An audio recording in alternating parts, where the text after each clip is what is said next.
काल मला माझी सभा होती बोरिवलीला आणि बोरिवलीच्या सभेवरनं मला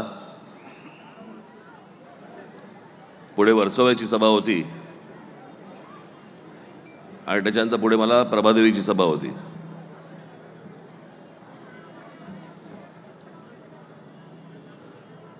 मी कालही सांगितलं, आज पुन्हा सांगतो, मला काल वर्सोव्याच्या सभेला मला हजर राहता नाही आलं. माझं भाषण चालू असताना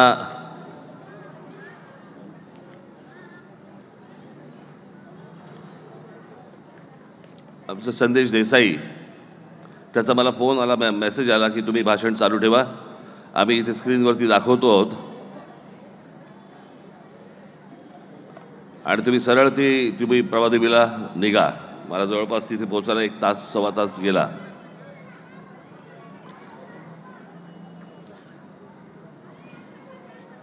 मी पुन्हा एकदा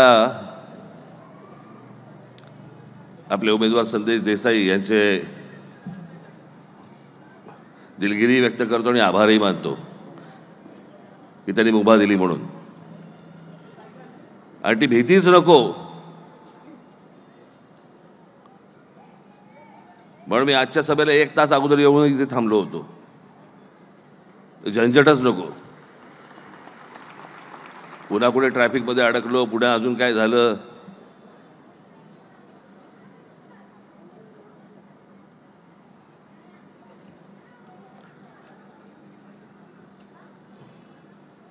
खरं तर या निवडणुकांच्या सभा, हे माझ्या प्रत्येक सभेमध्ये मी सांगतो, मी या निवडणुकांच्या सभांचा प्रचार करणं इतकं कंटाळवाणं असतं ना.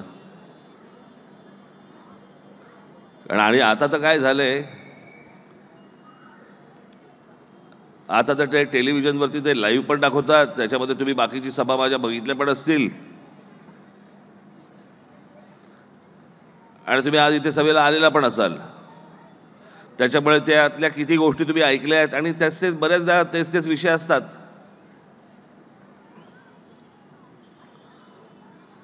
पण असो, जे काही मला सुचेल ते मी आपल्याशी बोलीन.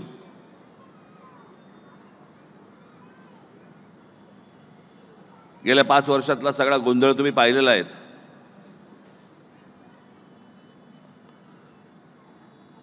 काय गोष्टी झाल्या, काय गोष्टी घडल्या, कोण कुठे गेलं, कोण कोणाबरोबर गेलं.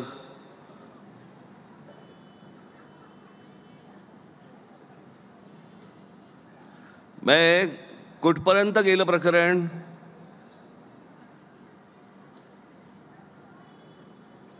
हिंदू हृदय सम्राट शिवसेना प्रमुख माननीय बाळासाहेब ठाकरे यांची शिवसेना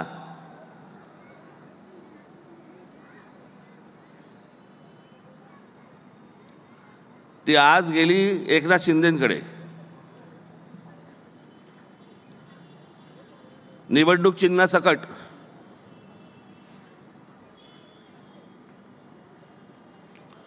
आणि मला अजूनही आठवते, मराठवाड्यामध्ये एक स्लोगन चालायची की बाण हवा का खान.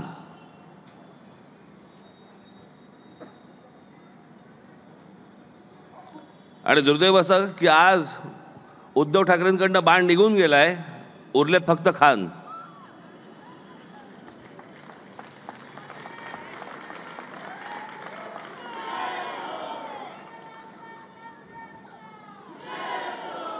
आणि वर्सोव्यामध्ये त्यांनी उमेदवार कोण दिलाय? हरून खान. शिवसेनेचा उमेदवार हरून खान, ज्याच्या नावातच हरून आहे, तो विजयी कसा होईल?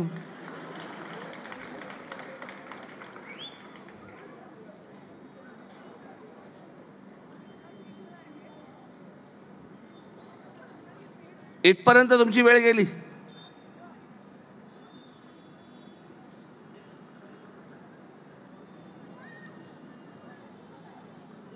कडवट हिंदुत्ववादीपासून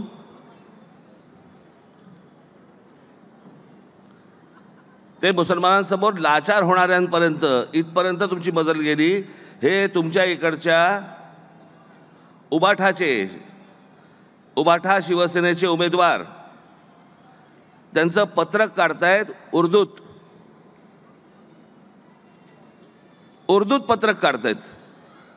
म्हणजे कुठपर्यंत मजल गेली यांची बघा, काय लेवलला आलेत ते बघा.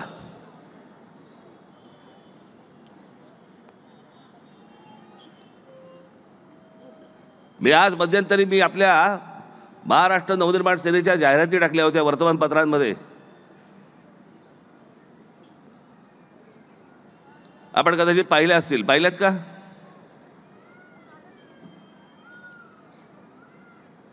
आणि एक जाहिरात टाकली होती सगळ्या फ्रंट पेजला. मी टाइम्स ऑफ इंडियाच्या पहिल्या पानावर देखील मी मराठीमध्ये जाहिरात टाकली होती.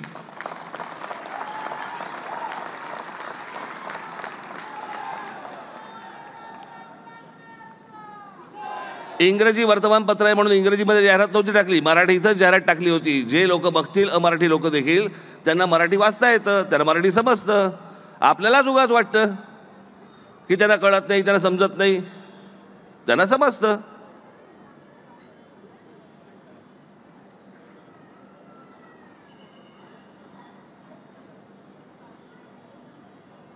सगळ्याच गोष्टी सोडून द्यायच्या असतील तुम्ही, मग राहिलं उरलं काय तुमच्याकडे? हा इथे छान कंदील लागलाय दिवाळीचा आणि अजूनही तिथेच आहे. नाही, चांगली गोष्ट आहे. आपण सगळ्या गोष्टी, दिवाळी ही तुळशीच्या लग्नापर्यंत करतो. तसं आपण मुंबईला तिथे शिवाजी पार्कला आपण गेले 12-14 वर्ष दीपोत्सव साजरा करतो. आपण आपल्यापैकी बरेच जण येऊन गेले असतील, काही जणांनी क्लिप्स पाहिले असतील त्याच्या. हजारोने लोक येतात ते सगळं बघायला. मग ते सगळे व्हिडिओ काढत असतात, त्यांचे फोटो काढत असतात, सगळे लोक करत असतात काय काय काय काय.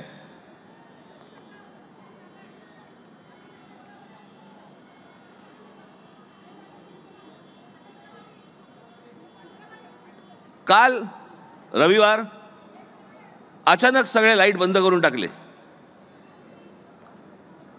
आणि त्याची ती BSTची मीटर्स असतात आपली जी, ती BSTची मीटर्स BST वाले घेऊन गेले. का? तर म्हणे 14 तारखेला पंतप्रधानांची तिकडे सभा आहे म्हणून आपले दिवाळीचे लाईट्स काढून टाकले.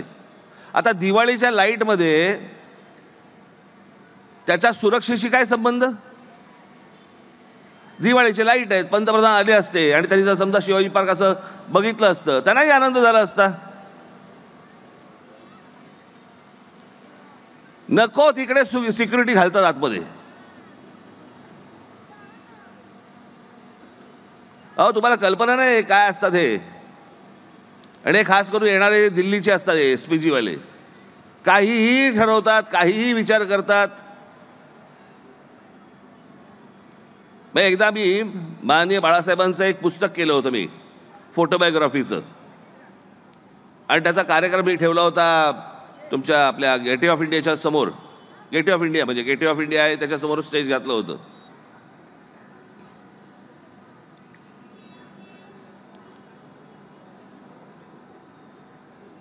त्यावेळेला अटल बिहारी वाजपेयीजी तिकडे त्या पुस्तकाच्या प्रकाशनाला आले होते.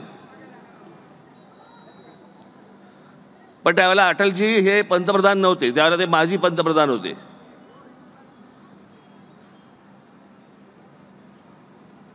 आणि व्यासपीठावरती अटलजी होते, त्याच्यानंतर तुमचे अर्थात बाळासाहेब होते कारण त्याच्यावरचं पुस्तक होतं. अमिताभ बच्चन होते, लता दीदी होत्या, शरद पवार होते, जॉर्ज फर्नांडिस होते, बाबासाहेब पुरंदरे होते, प्रमोद महाजन होते, सगळेच जण होते.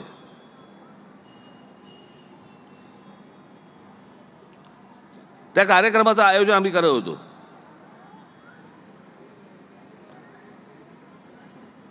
आणि मला त्यांचे ते SPGचे कोणीतरी चीफ होते त्यांच्या सिक्युरिटीचे, कारण माजी पंतप्रधान असले तरी त्यांची सिक्युरिटी असतेच. त्या सिक्युरिटीच्या लोकांचा मला फोन आला की जरा गेट ऑफ इंडियापाशी याल का. मी गेलो. मग त्यांनी ते सगळी पाहणी बिणी सगळी केली बिली आणि मला म्हणाले हे काय. ते ताजमहाल हॉटेल होतं. तुम्ही ताजमहाल हॉटेल बघितलेत ना, त्याची एक उंच इमारत आहे आणि मग बाकीचं असं ताजमहाल असं आडवं आहे आणि एक उंच इमारत आहे. मला बोलले ये क्या है. म्हटलं ये ताजमहल हॉटेल है। अच्छा, इसे ढकना पडेगा। ढकना? म्हटलं माझ्या बापाचं हॉटेल आहे का हे? आणि ढकना पडेगा म्हणजे म्हटलं त्याला कापड केवढं लागेल?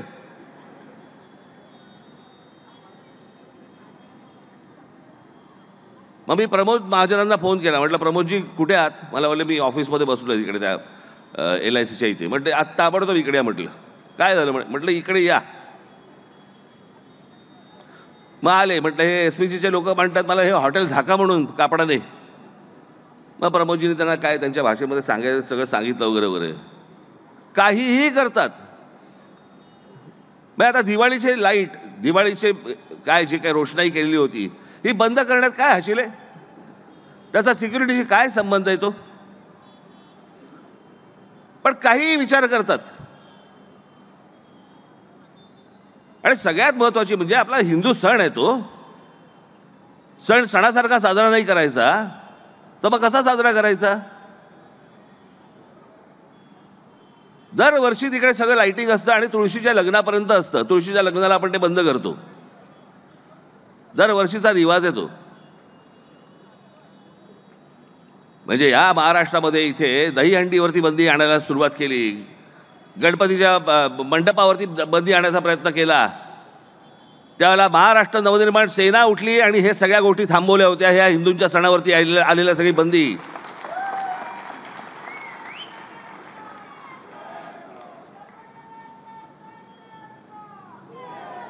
आज तिथेच एक हिंदुत्ववादी विचारांचे पंतप्रधान त्या ठिकाणी येत आहेत आणि त्यांच्यासमोर दिवाळीचे लाईट तुम्ही बंद करतात.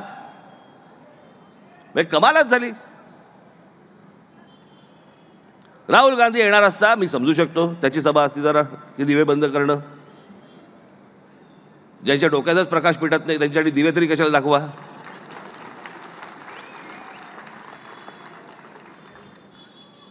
उद्धव ठाकरेंची सभा असती मी समजू शकलो असतो की बाबा आता त्यांना ते लाईट चालत नाही, डोळ्याला त्रास होतो त्यांना आता हिंदूंच्या, आपण समजू शकतो. पण पंतप्रधान येणार असतील तर त्याच्यासाठी तुम्ही दिवे बंद करताय. कशासाठी बंद करताय? काय गरज आहे या गोष्टींची?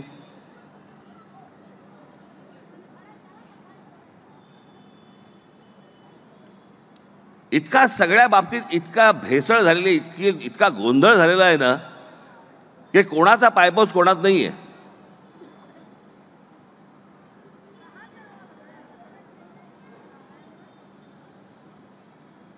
आज इतके विषय, आज एक नवीन ते गोष्ट प्रसिद्ध झाली आहे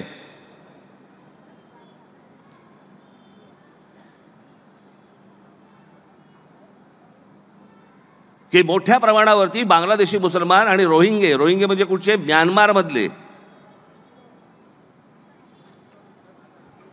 तिकडचे रोहिंगे आणि बांगलादेशी मुसलमान मोठ्या प्रमाणावरती मुंबईमध्ये शिरलेले आहेत आणि शिरतायत. आणि त्याचा रिपोर्ट असा आलेला आहे की हे इतकं प्रमाण वाढेल की पुढच्या 10 वर्षात मुंबईमधला हिंदू टक्का हा 50% खाली येईल. 50% खाली येईल. हे इतकं प्रमाण वाढतंय कारण या शहरामध्ये रोजच्या रोज कोण येतंय, कोण जातंय, काय करतंय, कोणाला काही पत्ता नाही. आपल्याला शिव्या द्यायला हे पोलीस ठीक आहे तो, आपण काही बोलतो त्यांना, पण ते जे दिवस रात्र ते म्हणजे काय म्हणतो पण त्याला, जे राबत असतात, काम करत असतात, त्याच्याकडे कोणाला बघायला वेळ नाहीये.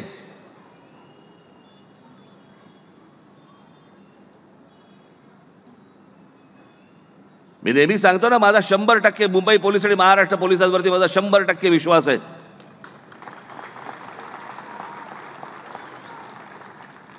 जर 48 तास त्यांच्या हातामध्ये दिले ना, फक्त 48 तास, अख्खा महाराष्ट्र साफ करून ठेवतील. गुन्हेगारी नावाची गोष्टच शिल्लक ठेवणार नाहीत ते.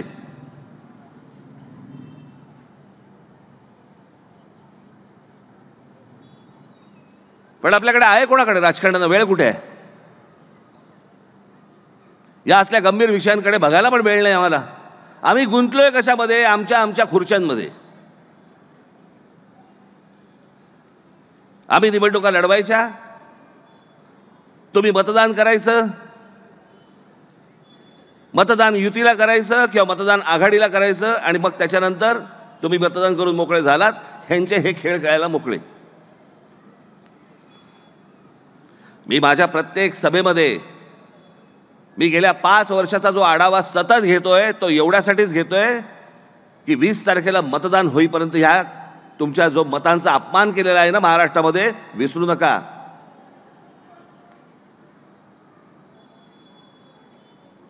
जो महाराष्ट्रामध्ये सगळा गोंधळ घातला गेलाय ना, काही विचारसरणी नावाची काही गोष्टच उरलेली नाहीये.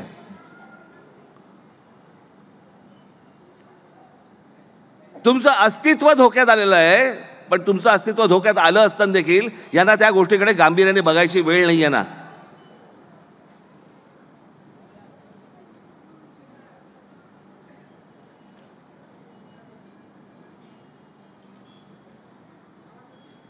आज हा दिड्डोशी सारखा भाग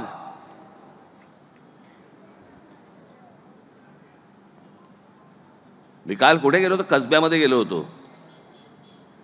एवढ्या छोट्या गुरल्या. म्हणजे कसबा म्हणजे काय, तर या संपूर्ण हिंद प्रांताचं राज्यकर्त्यांचं किंवा राज्य ज्याला राजधानी म्हणतो, कसबा पुण्याची, की जिथून संपूर्ण सत्ता ही हाकली जायची, राबवली जायची, त्याचं ते केंद्र होतं. केंद्र जिकडे लाल महाल, जिथे आमचे छत्रपती शिवाजी महाराज आमचे राहिले, त्याच्या बाजूला असलेला शनिवारवाडा. आज त्या कसब्याचं काय झालं, एवढ्या छोट्या गल्ल्या आहेत. म्हणून त्या दिवशी मी त्यांना बोलताना बोललो, एक मुलगा समोर आला आणि एक मुलगी समोर आली ना तर मध्ये लग्न पण होऊ शकतं, इतक्या छोट्या गल्ल्या आहेत.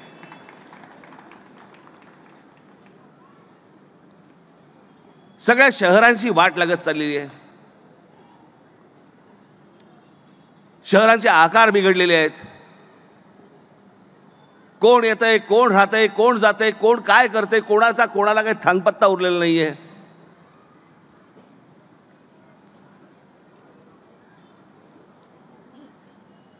तुमच्याच आजूबाजूच्या एखाद्या घरामध्ये किंवा आजूबाजूच्या कुठेतरी एखाद्या काय म्हणू आपण त्याला झोपडपट्टीमध्ये किंवा कुठे अजूनही काय प्रकारचे लोक राहतात आणि काय प्रकारचे लोक करतायत.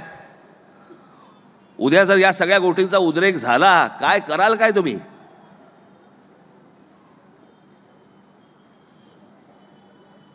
आम्ही सगळे शांत असतो, पण त्यांचा स्वभाव तसा नाही आहे त्या बाकीच्यांचा. पाकिस्तानच्या कारवाया सुरू आहेत, बांगलादेशीयांच्या कारवाया सुरू आहेत, त्याच्यात हे रोहिंग्या आलेले आहेत. जिनं हराम करून ठेवतील तुमचं.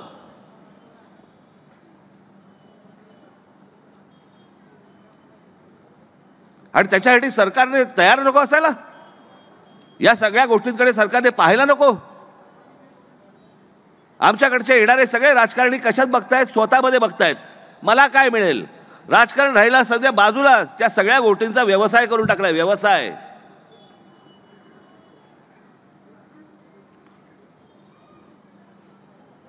मला किती मिळणार याच्यातनं, तुला किती मिळणार? आमच्याकडचे राजकारणी कशात गुंतलेले आहेत? जमिनी घेण्यात.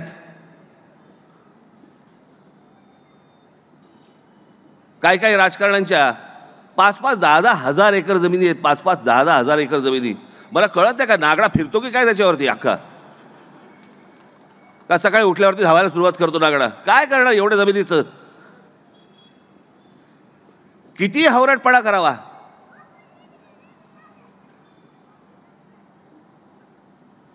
म्हणजे आपल्याकडे म्हणतात ना, अरे यांनी इतके कमवलेत ना, पुढच्या 7 पिढ्यांचे म्हणजे नुसते बसून खातील. का बसून खातील? कामधंदा नको करायला त्यांना? कशाला बसून खातील? पण हे जे मूलभूत प्रश्न आहेत, ज्याच्यासाठी आपण निवडणुका लढवतो, ज्याच्यासाठी तुम्ही रांगेमध्ये उभे राहता, उन्हातान्हात उभे राहून त्यांना मतदान करता, त्या लोकांना भान नाही या प्रश्नांचं.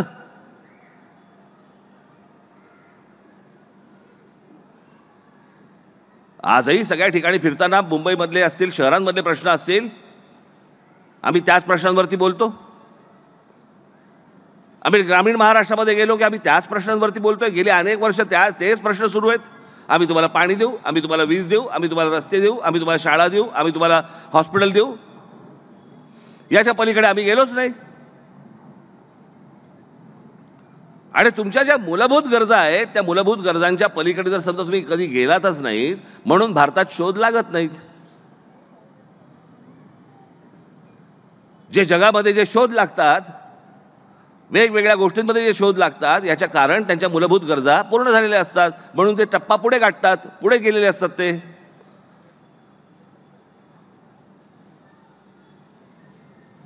आमच्याकडे Guinness book of world record मध्ये जाणारी माणसं कोण? मिशा वाढवलेले आणि नखं वाढवलेले. त्याला अक्कल नाही लागत, लहानपणापासून आल्यापासून कापले नाही की ते वाढत जातात. त्याला तुझं काय करतो तू?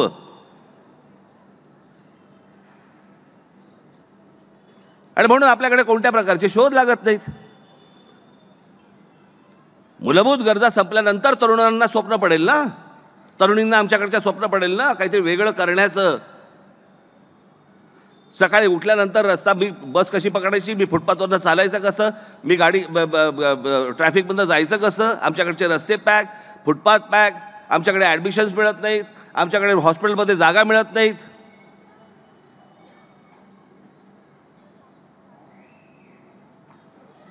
करोनाच्या काळात तर ऑक्सिजन पण मिळत नव्हता. पण हे कशासाठी होतं माहिती नाही. कारण काय की झालेल्या गोष्टी आम्ही पटकन विसरून जातो, आणि त्या गोष्टी आम्ही विसरून जातो. हेच या राजकारण्यांच्या फायद्याचं ठरतं की ह्यांनी काय करून ठेवली आहे माती, हे तुम्ही विसरून जाता, म्हणून यांच्या फायद्याचं ठरतंय.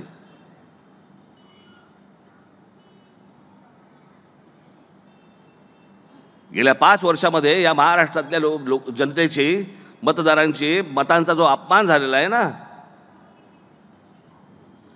शिवसेना भारतीय जनता पक्षाला लोकांनी मतदान केलं, काँग्रेस राष्ट्रवादीला लोकांनी मतदान केलं, संपूर्ण बहुमत हातामध्ये आलेलं शिवसेना भारतीय जनता पक्षाच्या हातामध्ये. मग ह्यांनी अट टाकली, 2.5 वर्षाचं मुख्यमंत्रीपद द्या, आणि तोपर्यंत इथे काँग्रेस राष्ट्रवादीची बोलणी सुरू केली. भारतीय जनता पक्षाला कळल्यावर त्यांनी अजित पवार बरोबर सकाळचं आपलं लग्न आटपून घेतलं. मग ते फिसकटलं. मग ज्यांच्या विरोधात संपूर्ण एका पक्षाची हयात गेली विरोधामध्ये, ती शिवसेना काँग्रेस राष्ट्रवादी बरोबर जाऊन बसली आणि गळ्यामध्ये मुख्यमंत्रीपदाची माळ घालून घेतली. आज बाळासाहेब असते काय वाटलं असतं त्यांना? बाळासाहेबांची एक क्लिप आहे की माझ्या शिवसेनेची जर समजा काँग्रेस होणार असेल, मी शिवसेना नावाचं दुकान बंद करून टाकीन.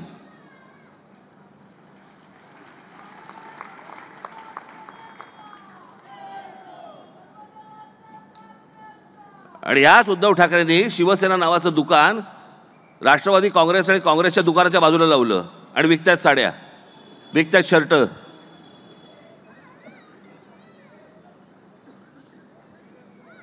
स्वतःच्या स्वार्थासाठी म्हणून बाळासाहेबांच्या विचारांना विसरला, ज्याच्यासाठी पक्ष उभा राहिला ती गोष्ट विसरला,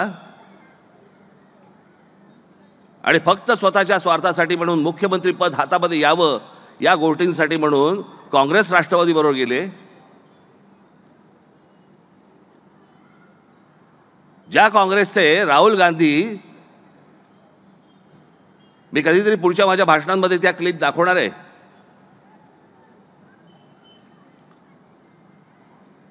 आपल्या इकडच्या वर्षा गायकवाड, वर्षाताई, एका व्यासपीठावरती राहुल गांधींना आमच्या शिवछत्रपतींच्या मूर्ती देत आहेत. ती मूर्ती अशी त्यांनी देत आहेत, राहुल गांधींनी असं त्या मूर्तीकडे बघितलंय आणि दुर्लक्ष केलंय, हातात नाही घेतली. आमच्या शिवछत्रपतींची मूर्ती ज्याला हातात घ्यायला लाज वाटते, त्यांच्याबरोबर जाऊन उद्धव ठाकरे बसतात आणि मुख्यमंत्रीपदाची माळ घालून घेतात. आणि या लोकांसाठी तुम्ही मतदान करणार आहात, जे स्वतःचं सत्व विसरलेले आहेत, स्वतःच्या पक्षाचा विचार विसरलेले आहेत. आपल्या वडिलांनी काय विचार मांडले या महाराष्ट्रामध्ये आणि देशामध्ये त्या गोष्टी विसरलेल्या आहेत. त्यांना तुम्ही मतदान करणार आहात.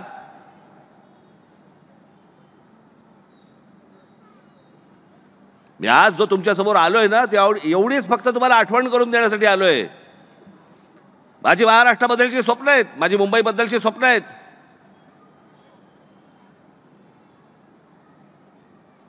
आपल्यापैकी कोणी जर समजा पाहिली नसेल तर मी आपल्याला सांगतोय, आज घरी गेल्यानंतर यूट्यूब लावा आणि यूट्यूबवरती राज ठाकरे टाईप करा आणि राज ठाकरेच्या पुढे एस्थेटिक असं लिहा.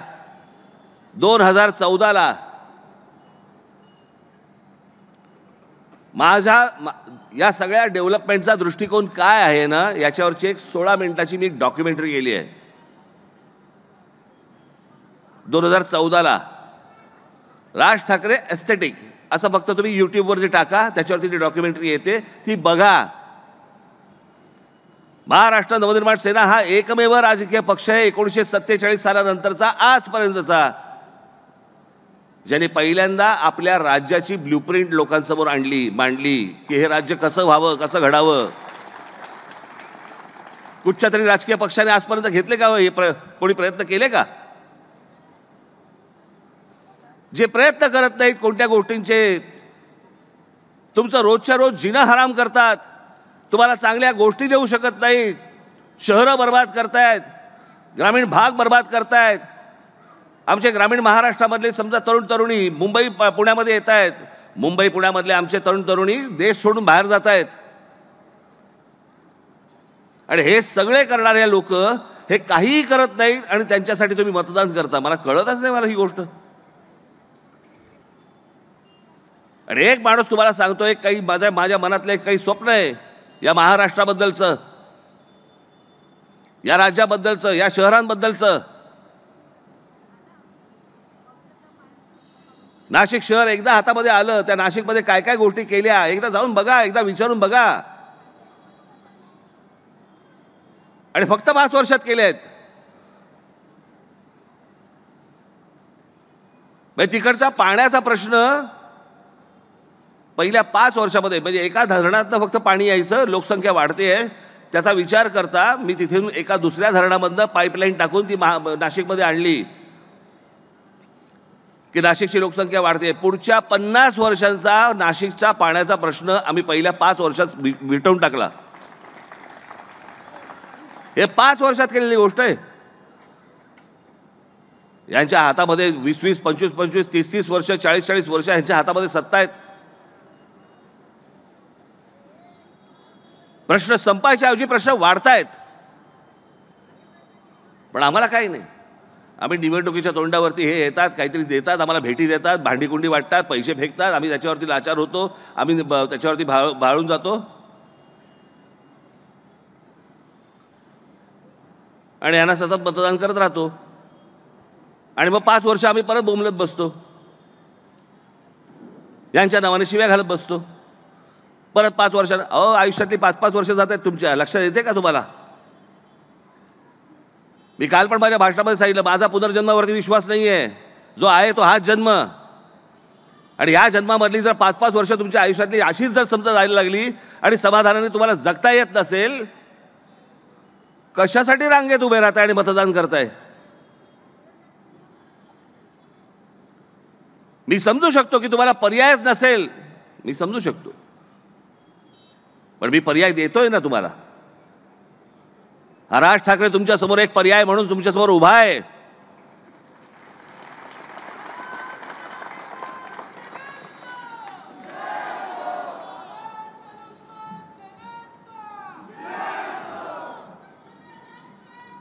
जर झालं तर चांगलंच होणार आहे, कारण माझे विचार स्वच्छ आहेत, माझं स्वप्न प्रामाणिक आहे, करायची इच्छा आहे.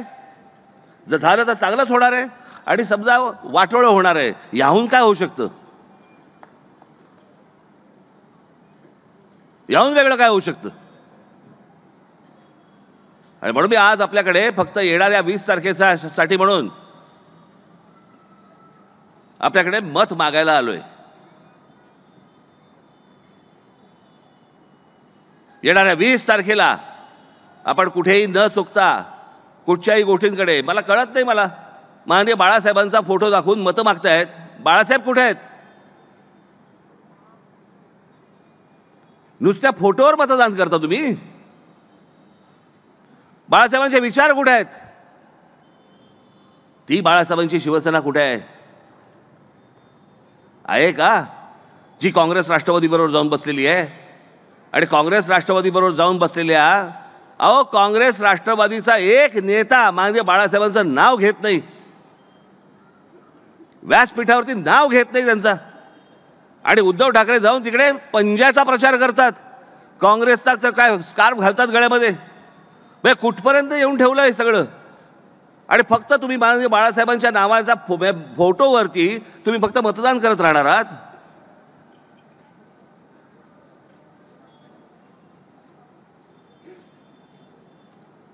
माननीय बाळासाहेबांबद्दलचं प्रेम आणि आदर हे तर मला कोणी शिकवू पण नाही.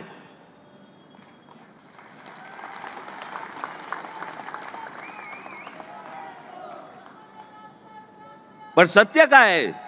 सत्य हे आहे की तुम्हाला ते फोटो दाखवून फक्त यांचे स्वार्थ साध्य करतायत.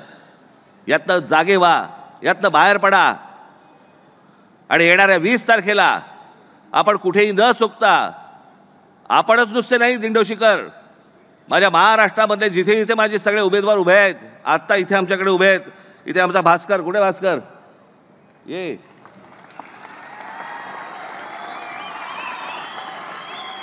आमचा महेश फरकसे आणि आमचा भालचंद्र आंबुरे.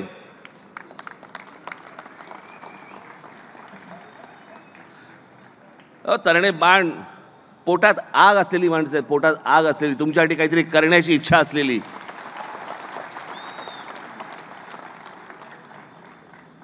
24 तास तुमच्या हाकेला ओ देणारी माणसं आहेत. ही माझी तुम्हाला हमी आहे. मी या निवडणुकांच्या झाल्यानंतर तुम्ही ज्याला ह्यांना सगळ्यांना निवडून द्याल, मी यांना सगळ्यांना सांगणार आहे, तो कार्यक्रमच आहे. ह्यांना एक मोबाईल फोन देणार आहे तुम्हाला सगळ्यांना, मोबाईल फोन. आणि हे किंवा ह्यांचे लोक 24 तास तुमचा फोन घेण्यासाठी म्हणून तिथे एक कार्यालयामध्ये लोक असतील.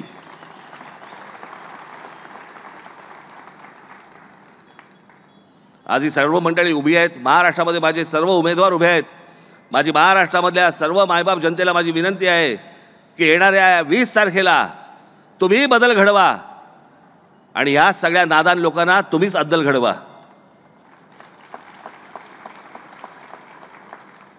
येत्या 20 तारखेला आपण रेल्वे इंजिन या निशाणीवरती आपण बटन दाबून माझ्या सर्व उमेदवारांना आपण प्रचंड प्रचंड प्रचंड मतांनी आपण विजयी करावं असं एक आवाहन करतो आणि तुर्तच आपली रजा घेतो सर्वांची. धन्यवाद. जय हिंद, जय महाराष्ट्र.